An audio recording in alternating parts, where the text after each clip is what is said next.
बड़ा दुर्भाग्य है लोकतंत्र का। आप रोजगार हटाने का काम कैसे कर सकती है सरकार? रोजगार दे सकती है, रोजगार हटाने का काम कैसे कर सकती है सरकार? मैम पावर उसके पास है, तो पावर हमारे पास में भी है। लोकतंत्र की पावर है, लोकतंत्र की पावर हमें वोट देने की पावर है। और एक वोट से हम सरकार बनाते भी है, मुख्यमंत्री बनाते हैं, प्रधानमंत्री बनाते हैं, देश को देते हैं। दूसरा बटन दबाएंगे ना, केजरीवाल का सफाया है दिल्ली के अंदर से, और दिल्ली के अंदर में मुख्यमंत्री जेल में चले गए तो हो सकता है पार्टी भी खत्म हो जाए। ये जो सरकार है ना, हम कोई वोट बैंक नहीं है। हमारा संघर्ष अभी जारी है और संघर्ष हमेशा जारी रहेगा। इन्होंने कहा था कि मैं काम के आधार पे वोट मांगता हूँ, नाम पे मैं वोट नहीं मांगता। तो काम तो आपका ये दिख रहा है, मतलब कामियां आप दिखा रही हैं तुम्हें। पहले कहाँ थे आप 10 साल पहले? और हम किसी की वोट नहीं देंगे। आगे वोट नहीं चाहिए उनको। अभी ज्यादा दिन की बात नहीं है, कुछ दिन की बात है। वोटिंग की जरूरत तो है उनको, फिर कहाँ जाएंगे?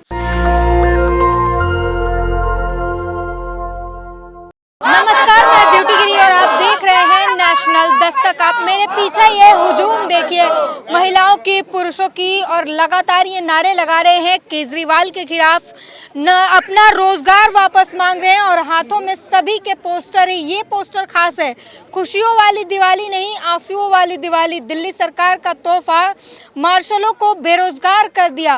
और आपको बता दें कि आज देव दिवाली है। काशी में लाखों दिए जलाकर देव दिवाली मनाई जाएगी। और यहाँ पर जो है ये हुजूम देखिए, यहाँ पर सभी बेरोजगार हुए पड़े हैं। 8 साल ईमानदारी से काम करने का तोहफा मिला है बेरोजगारी। ये पोस्टर देखिए, क्या कहेंगे किस तरीके से आप लोग? और यहाँ पर पोस्टर ये भी है, केजरीवाल और मनीष सिसोदिया और उनके जो नेता हैं उनके भी पोस्टर हैं, वो लापता हो गए हैं इस वक्त जब जवाब मांगा जा रहा है। और कई दिनों से ये धरना प्रदर्शन चल रहा है। क्या कहेंगी किस तरीके से आप लोग को बेरोजगार कर दिया गया? मैम बेरोजगार का तो हमने सोचा भी नहीं था कि हम बेरोजगार होंगे। नहीं तो रोजगार भी नहीं मिल कह रहे ना, एक काम करके दो, तो फिर वो मेहनत आना दिन की है ना, मजदूरी, वो था हमारा रोजगार। तो उसको कहते हैं ना, जो सैलरी मिल जाए मंथली की, तो उसमें छुट्टी भी, जैसे कि ये सरकारी नेता वगैरह जो होते हैं वो रोजगार करते हैं। हम तो कहते ना, एक काम करा और दिन की दिहाड़ी मिल गई, तो वो भी इन्होंने छीन लिया। छीना किसने? तो वो भी सिविल डिफेंस के हैं मैम, सिविल डिफेंस के ही है। और सिविल डिफेंस के ही है बस मार्शल्स और जो भी मतलब 39 विभागों में जो भी कार्यरत थे, सब यहाँ पे मतलब मौजूद है।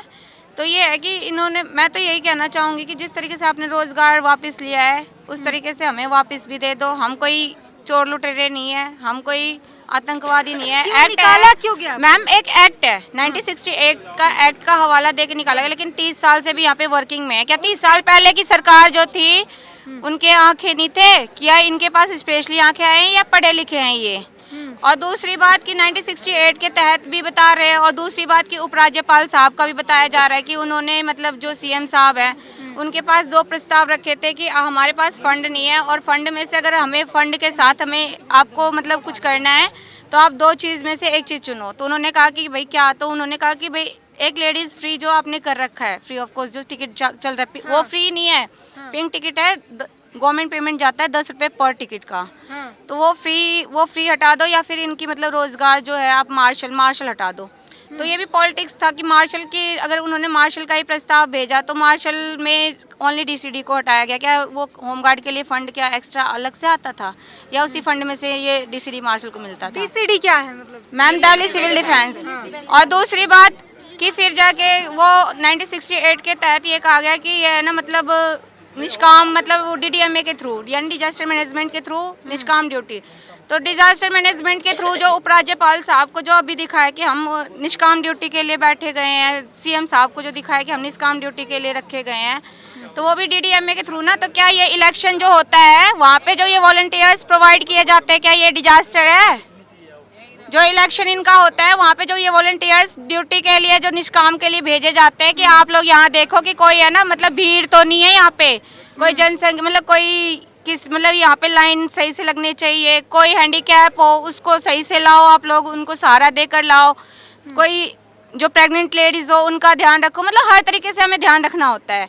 तो क्या उनके लिए वो डिजास्टर निकाला गया तो उन रिक्त पदों पर फिर दोबारा से बहालियां की गई, भर्तियां की गई? मैम, अभी कुछ भी नहीं हुआ है। भर्ती होंगे तो हम ही होंगे, ऐसी बात नहीं है सरकार, क्योंकि ये जो सरकार है ना, हम कोई वोट बैंक नहीं है, हम कोई वोट बैंक नहीं है कि हमें वोट बैंक की तरह इन्होंने यूज करना चाहा और हम हो गए। हम संस्था के हैं, निष्काम भी हम करेंगे, पर हम अपनी रोजगार जिस पद पे थे उस पद पे वही सरकार हमें वापस देगी, इसी आश्वासन में हम यहाँ पे बैठे हुए हैं और उसी सरकार के आगे हम बैठे हुए हैं। कितने की संख्या में है ये सभी जो लोग हैं सिविल डिफेंस में जो बेरोजगार हो गए, कितनी संख्या होगी? 10,792 मैम। 10,000 से ज्यादा है। 10,792 जी मैम। तो क्या केजरीवाल को डर नहीं है वोट का कि ये लोग उनको आने वाले समय में वोट का चोट दिखा सकते हैं? मैम उन्हें डर होता तो ये हमें हटाते हैं क्यों मैम? इन्हें तो पता है कि हमने लेडीज फ्री कर रखी हैं, सारी सब कुछ फ्री दे रखा है, तो इसके जरिए इन्हें वोट काफ़ी मिल जाएंगे, लेकिन इन्हें हमें नहीं देखा और हमें एक 1968 का हवाला देते हुए इन्होंने हमें हटा दिया है। और कहीं भी हम प्राइवेट कंपनी में भी जॉब करते हैं तो वहाँ भी हमें 3 महीने का नोटिस देते हैं। इन्होंने हमें ना तो कुछ भी नोटिस नहीं दिया है, हमें 4 से 5 दिन के अंदर इन्होंने सिर्फ एक नोटिस भेजा है कि आप सबको 31 अक्टूबर से सबकी ड्यूटी खारिज करी जाएगी। और रीजन क्या बताया? रीजन हमें यही बताया कि 1968 का हवाला दिया है कि आप निष्काम ड्यूटी करोगे, आप निष्काम के तौर पर प्रक्रिया उसमें ये भी लिखा गया था कि कानूनी प्रक्रिया से मतलब सही तरीके से भर्ती नहीं, तो भर्ती लेने वाले को तुम उनपे पहले खामियां बताने वाले, तो जो खामियां जो जिनके लिए आप बता रहे हो वो तो अधिकारी थे बड़े बड़े, तो उन पे आपको कार्रवाई करना चाहिए ना, हम पे क्यों कार्रवाई कर दी? तो ये है ना, सरकार भी कार्रवाई के लिए बैठी है तो सरकार पे भी कार्रवाई हो जाती है। अधिकारी जो बैठे थे जो वहाँ पे सारे प्रोसीजर के साथ, ऐसा लगता था कि गवर्नमेंट जॉब के लिए हम भर्ती हो रहे हैं, ये हमारे फोर्स है, कॉर्प्स आता है, सिविल डिफेंस कॉर्प्स है ये, तो ये फोर्सेस में काउंट होता है। तो जब हम DDMA में डिजास्टर में जा सकते हैं आपके इलेक्शन में हम विदाउट पेड होके वहाँ पे ड्यूटी कर सकते हैं, तो हम क्या उसके हकदार नहीं है कि हम अपनी सुरक्षा के लिए, हम अपने व्यक्तिगत, जब हम डिजास्टर में जाते हैं जब तो हमारा घर परिवार हमें नहीं दिखता, हम तो इनके लिए समर्पण हो जाते हैं कि जो सरकार ने हमें ऑर्डर दिया है हमें वहाँ पे जाना है, और वहाँ पे अगर मैं मर भी जाऊँ तो मेरे पीछे सरकार दे ना दे वो निस्वार्थ भाव होता है, लेकिन जब तक हम जीवित हैं और घर परिवार से जहाँ से हम खाना लेके निकल रहे हैं, खाना बना के निकल रहे हैं, खाना खाने के लिए जाते हैं, तो वहाँ के लिए तो कम से कम सोचना है। तो उसके लिए तो जो रोजगार आपने दिया था वो भी आपने छीन लिया, तो वो जो छीना हुआ रोजगार है ना वो हमें वापस दो। कहते हैं ना, हमने इतने दिन दिया, हमारा संघर्ष अभी जारी है और संघर्ष हमेशा जारी रहेगा। हम ऐसे नहीं है, हम गरीब घर से लिया था, तभी उन्होंने एक गरीब घर का भी हवाला दिया है कि गरीब घर के हैं, पहले तो वेतन रोक ली, फिर कह रहे हैं ये गरीब घर के हैं और इनके वेतन नहीं रोकना, और इनके वेतन मतलब जो भी मतलब रोका गया है जिस प्रोसीजर के साथ, और जो भी है अधिकारी उनके खिलाफ कार्रवाई, मेरे को नहीं लगता कि उन अधिकारियों पे कार्रवाई की गई होगी। ठीक है, वेतन तो मिल गया, लेकिन गरीब घर को इतना नहीं सोचा कि गरीब घर के जो नौकरी दी थी उस टाइम पे जो प्रोसीजर अपनाया था तो वो प्रोसीजर क्यों अपनाया गया? गरीब घर का लेके थोड़ा ना अपनाया था, वहाँ पे तो ये था कि भाई जो निस्वार्थ भाव से अपनी सेवा दे सकता है, जहाँ पे जान मान की मतलब चिंता ना करते हुए अपनी सेवा दे रहा है, जहाँ पे हमें मेडिकल भी नहीं दिया जाता था, कोई PF नहीं, कोई ESI नहीं, अगर हम पहुँचते तो हमें मतलब उस दिन की दिहाड़ी मिलती थी और नहीं पहुँचते तो उस दिन की दिहाड़ी नहीं मिलती थी। प्रॉपर क्वालिफिकेशन दिखा गया था, मेडिकल दिखा गया था, मतलब प्रॉपर वो फाइल बनाई गई थी। उसके बाद जाके जो हमारे इंटरव्यू के लिए गए थे जहाँ पे, वहाँ पे IAS, SDM, ADM, DM, ICD, commissioner जो भी थे सारे अधिकारी मौजूद थे। क्या उन्होंने ये देख कर लिया था कि आप गरीब घर के हो या अमीर घर के? नहीं, उन्होंने ये देखा था कि ये कॉर्प्स है और एक डिफेंस के हैं, जो इसके लिए एलिजिबल होगा वो इस डिपार्टमेंट के अंदर अपना वर्क दे सकता है, अपना काम ले सकता है और उसको हम पेड करेंगे। लेकिन उसके साथ साथ वो हमें निष्काम के लिए भी भेजते थे, हम चले जाते थे, उससे भी हमें कोई शिकायत नहीं, क्योंकि हम डिपार्टमेंट के अंदर आए, हम निष्काम भी देंगे लेकिन हमारी रोजगार हमें वापस थे। चाहे गलती जिसकी भी हो, वो अगर एक्ट कहते हैं ना 1968, तो वो सरकार बनाती है, सरकार ही उसको संशोधन में लाती है, तो वो संशोधन आप जहाँ पे भी करना चाहो कर सकते हो, अधिकारियों के तहत करवाओ, लेकिन हमें जो नौकरी दी थी वो हमें वापस दे दो। दिल्ली की जनता से अपील है, ये कैमरामैन को बोलूंगी ये पोस्टर दिखाए।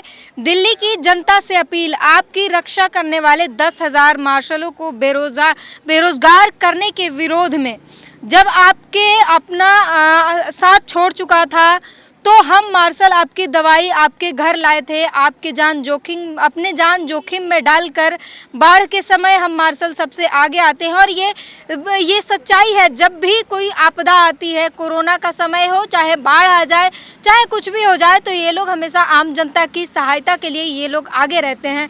क्या कहेंगी आप जो ये बता रही हैं, दिल्ली की जनता से अपील कर रही हैं और उसी दिल्ली की जनता को डंका बजाकर बता रहे केजरीवाल अपने काम गिना रहे हैं, अपनी अच्छाइयाँ बता रहे हैं और दिल्ली की जनता समझ रही है कि हाँ केजरीवाल ने काम किया है, दिल्ली का विकास किया है।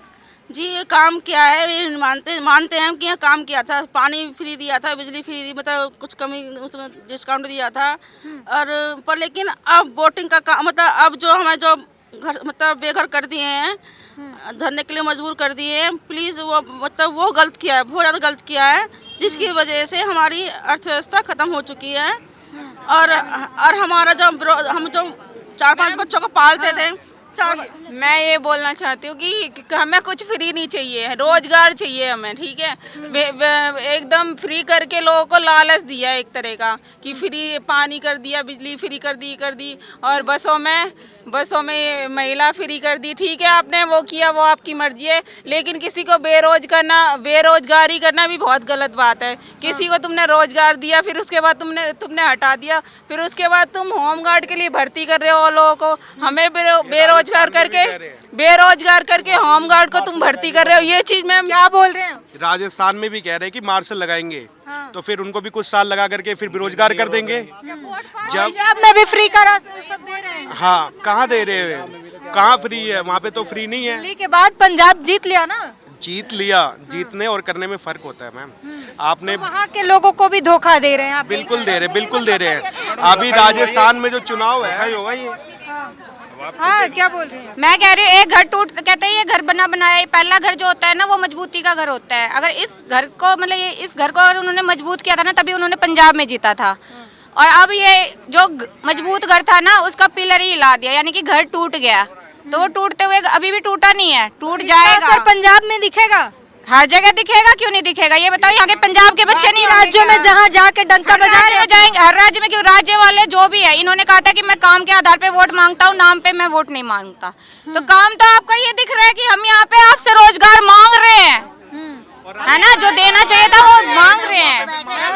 हम अपना रोजगार मांग रहे हैं, किसी का रोजगार हम छीन नहीं ले रहे मैडम, छीनना नहीं चाहते हम। महिलाओं में जोश देखिए क्या। हाँ, इन्होंने 10,000 की जो वैकेंसी निकाली है, जो एलजी साहब जो है हमारे की होमगार्ड में भी 1968 का है मैडम एक्ट, ठीक है। और 1968 का हवाला दे के फिर हमें वहाँ फिर कह रहे 25,000 सैलरी देंगे, मतलब वो फिजिकल मेडिकल है ना, रिटर्न सब कुछ होगा उसमें। तो ये बताओ कि कहीं हर जगह क्या आपका साक्षरता होना जरूरी होता है, शिक्षित होना, यानी कि व्यवहार कुशलता भी तो जरूरी होता है। व्यवहार कुशलता किस में है? हम अनुभवी है ना, तो हमारे अंदर होना चाहिए ना। और हमारे पद को खाली करके तुम किसी और को पद को फिर उसको भरने के लिए कि और नई भर्ती निकालोगे नई प्रक्रिया से, तो उसमें भी तो ये 2-3 साल के लिए रखा गया है बस होमगार्ड के लिए, वैकेंसी निकाली गई है। और एक बात बताइए मैडम, अभी होमगार्ड के लिए वैकेंसी निकाली गई है कि इन्होंने एलजी साहब ने, जो ये 35 साल से जो एजेड है वो कहाँ जाएंगे? ना तो उनके साथ बच्चे हैं, वो फिजिकल वगैरह ना मेडिकल वगैरह कुछ भी नहीं कर पाएंगे, वो कहाँ जाएंगे ये बताइए? कोई 10th पास है, कोई 12th पास वाला तो ले लेंगे, जो कम एज के हैं वो पास हो जाएंगे, जो ज्यादा एज के हैं 10th पास में वो कहाँ जाएंगे? आप ये बताइए मैडम। आज की बात नहीं है, 10 साल हो चुके हैं कि मतलब जो कि लगे हुए हैं इनको 10 साल हो चुके हैं मैडम। जो गोल्डन टाइम पीरियड था ना वो निकल चुका है एज का। तो उस विभाग पे अब हम यहाँ पे बैठे हुए हैं कि जो हमारी रोजगार तुमने दी थी, वो भी ये नहीं कि दया करके दी थी कि आ जाओ हम आपको दे रहे हैं, आप सिविल डिफेंस के हो, प्रोसीजर के साथ दिया था। तो वही रोजगार हम उनसे बोल रहे हैं कि जिस तरीके से प्रोसीजर आपने अपनाया था ना, वही प्रोसीजर हम अपना रहे हैं, अब हमें हमारी रोजगार वापस कर दो। जी, आप बहुत देर से कुछ कहना चाहते हैं। मेरा नाम मुकेश पाल सिंह है। मैं आपके चैनल का धन्यवाद करता हूं। आप लोग हमारे पीड़ा को दिखाने के लिए आए हैं और सच को दिखाने की ताकत रखते हैं आप। सच्चाई तो ये है, ये सब समस्या क्या है वो बताइए। समस्या ये है, जो लोग पीड़ित किए गए हैं, सिविल डिफेंस दिल्ली नागरिक सुरक्षा को पीड़ित किया गया, वो एक सत्ता के लिए किया गया, सत्ता, क्योंकि इन्हें सत्ता चाहिए दिल्ली में किसी भी तरह से। और ये सिविल डिफेंस एक्ट तो बहुत पहले से चला आ रहा था। जब सत्ता इनकी आई केजरीवाल साहब की, तो सिविल डिफेंस एक्ट तो वैसा ही था। मतलब आप कह रहे हैं सत्ता के लिए इन्होंने भर्ती कर दिया, रोजगार दे दिया, उसके बाद जब सत्ता आई तो 2 मिनट में खत्म कर दूंगा पूरी बात रख के। सिविल डिफेंस एक्ट 1968 जो अधिनियम बनाया गया, केंद्र सरकार द्वारा बनाया गया, गठित किया गया, हम एक निष्काम सेवा में आते हैं, डिजास्टर के अंदर आते हैं, आपदा के लिए रखे जाते हैं। कोई भी बड़ी से बड़ी महामारी आ जाए, हम उस पर नियंत्रण करने में सक्षम है। पर सरकार ने, राज्य सरकार ने हमारा दुरुपयोग करके एक्ट का हमें नौकरी लगा दिया। ये कह रहे हैं अब जो एलजी साहब कह रहे हैं उसमें के ये तो काम कर ही नहीं सकते, आप क्यों कैसे लगा दिया इनको? एलजी साहब ने हटा दिया। मतलब दिल्ली सरकार ने भी, दोनों चला रहे हैं ये, एलजी साहब और सीएम साहब, ये दिल्ली सरकार को दोनों लोग चला रहे हैं। मतलब खामियां अब दिखा रही हैं तुम्हें। पहले कहाँ थे आप 10 साल पहले? इतनी लंबी सेवा करके आप बोल रहे हो कि आप लोग तो इसमें सेवा दे नहीं सकते, नौकरी नहीं कर सकते। अब हम परिवार को लेके कहाँ जाएंगे इस उम्र में? आप लोग क्या करेंगे जब आप कह रहे दिल्ली सरकार केंद्र सरकार दोनों मिलके आप लोग को परेशान कर रही है? आप लोग के क्या विकल्प क्या है आपके पास? विकल्प तो हमारी जीविका को नष्ट कर दिया गया, पूरी जीविका नष्ट होगी यहाँ से। क्योंकि जिस उम्र में हम इसमें आए थे सेवा देने, वो एक युवा स्थिति थी और 22 साल की, अब हो गई है 32 साल। तो ना तो डिपार्टमेंट का कहीं का छोड़ा है मुझे। विकल्प क्या है आपके पास? क्या करेंगे? सरकार को कोई चुनौती दे रहे हैं? विकल्प ये है, या तो सिविल डिफेंस एक्ट का संशोधन किया जाए, और नहीं करते ना, 10,792 जो लोग हैं उनको मूलभूत सुविधा भी दी जाए और 60 साल तक सुनिश्चित किया जाए उनको। तो और भी हाँ, नौकरी चाहिए साफ तौर पर। नौकरी चाहिए मैडम, नौकरी 60 साल की सुविधा पक्का करना सब आप सरकार के हाथ में होता है, वो सारे प्रोसीजर करे, लेकिन पहले नौकरी जो लिया है वापस, वो हमें वापस कर दे, हमें वापस कर दे। हमारी नौकरी उन्होंने लिया है तो जैसे हमारा, जैसे जिस टाइम पे हमारी भर्ती ली गई थी उस टाइम पे तो ये नहीं बोला भी इतने सालों तक रखेंगे, और उसके बाद जैसे जैसे इंटरव्यू आया हमारा, जैसे उस टाइम पे ये भी देखा भी कितनी पढ़ाई कर रहे हैं, क्या कर रहे हैं, अभी कह रहे 12th पास होनी चाहिए या फिर 45 एज होनी चाहिए। इतने सालों से मतलब जितने छोटे एज के बच्चे भी लगे उनका तो कैरियर खराब हो चुका है। दूसरी बात यह है, जैसे मतलब हम बीच में छोड़ दिए तो हम क्या कर सकते हैं आगे आने वाले टाइम में? तो ऐसा ना करें हमारे साथ एलजी साहब। चुनाव आने वाला है, 2024 का लोकसभा चुनाव आने वाले हैं, सब लगे हुए हैं चुनाव में। क्या ये सभी मार्शल एकजुट होकर चुनाव में अपना वो गुस्सा दिखाएंगे? देखो ऐसा है, हम चुनाव के टाइम पे सरासर गुस्सा दिखाएंगे और हम किसी की वोट नहीं देंगे, क्योंकि हमारे साथ इतना बुरा किया है दिल्ली सिविल डिफेंस डिपार्टमेंट का कि हमारा तो मतलब हमारे बच्चों का कैरियर खराब करना। छोटे छोटे बच्चे थे जो हमारी एज के छोटे बच्चे थे, बहन भाई थे, सभी को परेशान करना। बहुत सारे हमारे बहन भाई डिप्रेशन में जा चुके हैं, तो हम क्या वोट देंगे उन दिल्ली सरकार की? जैसे दिल्ली सरकार और केंद्र सरकार दोनों पर सवाल उठ रहा है, क्या विकल्प है आप लोग के पास? विकल्प मैम देखिए, विकल्प यही है कि दोनों को, जब दोनों ने हमें हटाया है ना, देखिए एक ने तो हटाया नहीं, एक ने प्रस्ताव रखा ले जाके और दूसरे ने पारित कर दिया, साइन किए वहाँ पे। उनको ये नहीं देखा उन्होंने कि एक बार भी कि आप इतने सारे लोगों को बेघर कर रहे हैं, किया है ना, दोनों ने सहमत, दोनों की सहमति थी। अब हम किसको गलत बताएं, ये बताइए आप। ये तो आप उनसे जाके एक बार पूछें कि आपने ऐसा किया तो किया क्यों? आज उनको एक्ट दिखाई देता, साफ मतलब है सत्ता के लिए किया था, उन्हें वोट चाहिए था, उन्होंने किया। तो आगे वोट नहीं है क्या? आगे नहीं, आप मुझे एक बात बता दीजिए, आगे वोट नहीं चाहिए उनको? वोट तो मैम आगे भी चाहिए। अभी कुछ दिन की बात है, ज्यादा दिन की बात तो रही नहीं है। अभी ज्यादा दिन की बात नहीं है, कुछ दिन की बात है, वोटिंग की जरूरत तो है उनको, फिर कहाँ जाएंगे? तो क्या आप लोग वोट नहीं देंगे उन्हें? बिल्कुल नहीं देंगे। हम क्या करेंगे फिर? हम जो भी करना होगा फिर हम वो करेंगे। एक बात बताइए, जो हम हमारा फैमिली भी नहीं देगी उनको वोट, क्यों देंगे? मतलब वोट बिगाड़ेंगे पूरा? बिगाड़ने वाली बात नहीं है। जब हम किसी पार्टी को वोट नहीं देंगे। एक बात बताइए, जब हमारा घर गृहस्थी जिस चीज से चलती थी, जब वो रोजी रोजगार हमारा छीन लिया उन लोगों ने, तो वोट बैंकिंग का मतलब ही क्या बनता है मैडम? ये बताइए आप हमें। हाँ सर, क्या कहेंगे, क्या कुछ कहना चाह रहे हैं?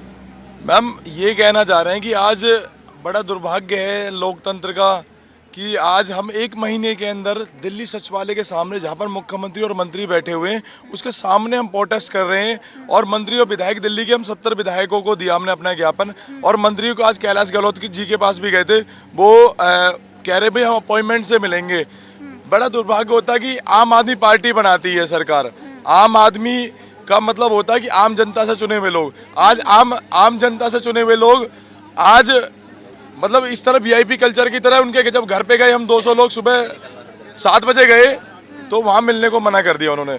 और यहाँ पर लगातार हम 1 महीने से बैठे हुए हैं, प्रोटेस्ट कर रहे हैं। रात में 24 घंटा महिलाएं रुक रही हैं, पुरुष रुक रहे हैं, मच्छर काट रहे हैं रोडों पर। हम देखो ठंड लग रही रात को। बड़ी सवाल ये है कि सरकार आपकी बात क्यों माने? सरकार बात इसलिए माने कि सरकार ने हमें रोजगार दिया हुआ है, ठीक है। आप रोजगार हटाने का काम कैसे कर सकती है सरकार? रोजगार दे सकती है, रोजगार हटाने का काम कैसे कर सकती है सरकार? सरकार की प्राथमिकता होती है अस्पताल के पास पावर है, वो कुछ भी कर सकते हैं। आप क्या कर सकते हैं? मैम पावर उसके पास में, तो पावर हमारे पास में भी है। लोकतंत्र मैम, लोकतंत्र की पावर है। एक मिनट जाओ यार, लोकतंत्र की पावर, हमें वोट देने की पावर है। और एक वोट से हम सरकार बनाते भी हैं, मुख्यमंत्री बनाते हैं, प्रधानमंत्री बनाते हैं, देश को देते हैं। दूसरा बटन दबाएंगे ना। केजरीवाल को ये बात पता है कि आप लोग वोट बिगाड़ सकते हैं, कितनी की संख्या में आप वोट बिगाड़ सकते हैं? मैम हमारे 10,792 11,000 तो परिवार, 11,000 तो मार्शल हैं, जो इनके परिवार हैं, इनके दूध वाले सब बेरोजगार हो गए। इसमें कम से कम दिल्ली के 2-3 लाख बेरोजगार हैं। और 2-3 लाख, मैं आपके चैनल के माध्यम से कहना चाहता हूँ, 2-3 लाख पूरी दिल्ली के अंदर घूमेंगे तो केजरीवाल का सफाया है दिल्ली के अंदर से। केजरीवाल जी लगातार प्रेस कॉन्फ्रेंस करके बता रहे हैं कि हम कितना जल्दी सैलरी दे रहे हैं, दिल्ली की जनता कितनी खुशहाल है, डंका बजा रहे हैं। और इसी डंके के दम पर वो अलग राज्यों में जाकर अपनी विधायक की क्षेत्र भी ले रहे हैं, विधायक उनके जीत भी रहे हैं, पंजाब में जीत भी गए वो। मैम अब मैं बता दूं, अब वो और भी इलेक्शन हुए ना और राज्यों में, देखना क्या हालत होगी। दिल्ली का मार्शल पूरे देशों से आता है, देश के अलग अलग राज्यों से आता है, अलग अलग राज्यों से जुड़कर आते हैं। यहाँ दिल्ली में राजधानी है, रहते हैं, तो अलग अलग देशों से, राजस्थान से भी आए होंगे, मध्य प्रदेश से भी आए होंगे, छत्तीसगढ़ से भी आए होंगे। आज वो अपने स्टेट से आए हुए, रोजगार उनका छीन दिया गया कि वो केजरीवाल को वोट देंगे। 2-3 सीटें आ रही हैं पंजाब के अलावा, कहीं और सीट नहीं आने वाली। और दिल्ली के अंदर में मुख्यमंत्री जेल में चले गए तो हो सकता है पार्टी भी खत्म हो जाए, इसका भी कोई पता नहीं है। केजरीवाल का बॉयकॉट करके आप किसको लाना चाहेंगे फिर? मैम जो अच्छा काम करेगा, जो जनता के लिए काम करेगा, इसके मुद्दे अच्छे होंगे, चाहे वो कोई भी पार्टी हो, हम उसके साथ में जुड़ेंगे। चाहे वो कोई भी हो, हम पार्टी का नाम नहीं लेंगे, चाहे कोई भी हो, उसके मुद्दे अच्छे हों, मैनिफेस्टो अच्छे हों, उसके सही मुद्दे पे वो लड़ाई लड़ेगा। जैसे केजरीवाल जी अपने मुद्दे पे लड़े, तो वैसे दूसरी कोई पार्टी मुद्दे अच्छे होंगे। आपकी बात करें, आपके समस्याओं पे बात करें। बिल्कुल मैम, जब हम लोकतंत्र में जब आवाज उठा सकते हैं, वोट दे सकते हैं, जब हमारा काम नहीं होगा, हमारी चीजें नहीं होंगी, तो फिर उस सरकार का क्या फायदा। मैं आपके माध्यम से ये कहना चाहता हूँ सरकार को, हमारे आदरणीय केजरीवाल साहब को और हमारे LG साहब को, कि आप 1968 का आपने जब एक्ट बनाया था, उस टाइम की सिचुएशन कुछ और थी। उस टाइम पे महंगाई बहुत कम थी, तो आपने बिल्कुल सही एक्ट बनाया होगा, हमारे हिसाब से आपने सही एक्ट बनाया होगा। आज 2023 आपकी तो उम्र भी जा रही है ना, आप कहाँ जॉब मिलेगा आपको? आप तो आए हैं, धरना प्रदर्शन कर रहे हैं। वही मैं कहना चाहता हूँ, मेरी 45 साल से ऊपर एज हो गई है। अब मैं कहाँ जाऊँ, किससे कहूँ, मैं अपनी व्यथा किससे कहूँ? आपके माध्यम से हमने अपने बड़े भाइयों से मैं यही कहना चाहता हूँ, मैं आपका ही छोटा भाई हूँ, मेरे पर कुछ दया करो, मुझे भी रोजगार, मेरा रोजगार मत छीनो। मैं यही कहना चाहता हूँ। ये कहना चाहता हूँ 1968 के एक्ट में यदि आप हमारी कुछ भला करना चाहते हैं तो 1968 के एक्ट में संशोधन करो। जैसे 370 में संशोधन कर दिया आपने कश्मीर की भलाई के लिए, देश की भलाई के लिए 370 में संशोधन करा, 3 तलाक के लिए संशोधन करा, तो 1968 में संशोधन क्यों नहीं करते? लोकसभा में और राज्यसभा में, विधानसभा में आप हमारा विधेयक लाओ और इसको 68 को निरस्त करो और हमारे को रोजगार दो। तो जाहिर तौर पर आप देख सकते हैं कितनी बड़ी संख्या में यहाँ पर लोग मौजूद हैं और हर किसी का मांग है कि इन्हें इनका रोजगार वापस कर दिया जाए। इनकी उम्र निकलती जा रही है और इस उम्र में अब कोई नया रोजगार नहीं देगा कोई, तो इन्हें वापस इनकी पदों पर वापस से बहाल कर दी जाए, इनके साथ न्याय किया जाए। जो केजरीवाल ने इनके रातों रात जो बेघर कर दिया, बेरोजगार कर दिया, उसे वो संशोधन करके वापस ठीक करे और इन्हें वापस रोजगार दे। पूरी बातचीत पर अपनी प्रतिक्रिया जरूर दीजिएगा। कैमरामैन आशीष के साथ ब्यूटी गिरी, नेशनल दस्तक। नेशनल दस्तक की आपसे गुजारिश है कि अगर इसको बचाना चाहते हैं तो नेशनल दस्तक को सब्सक्राइब करने के लिए रेड कलर के सब्सक्राइब बटन को दबाएं, फिर बेल आइकन की घंटी दबाएं। नेशनल दस्तक को बचाने के लिए बहुत जरूरी है कि हर खबर को शेयर करें, लाइक करें, कमेंट जरूर करें।